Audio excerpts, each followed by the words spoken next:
మామూలుగా ఇంట్లో అయితే చపాతీ దోశలను గోధుమ పిండితోనే తయారు చేసుకుంటారు. దీనివల్ల ఆరోగ్యానికి ఎంతో మేలు. కానీ బయట చపాతీలు దోశలు తింటే మాత్రం మనం భారీ మూల్యం చెల్లించాల్సిందే.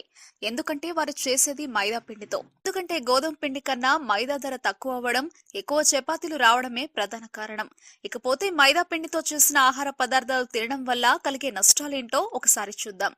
మనం తిన్న ఆహారం జీర్ణం కావాలంటే అందులో తప్పనిసరిగా పీచు పదార్థం ఎంతో కొంత ఉండాలి.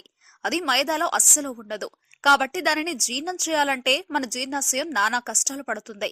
దీనివల్ల పేగుల్లో పుళ్ళు సైతం ఏర్పడతాయి.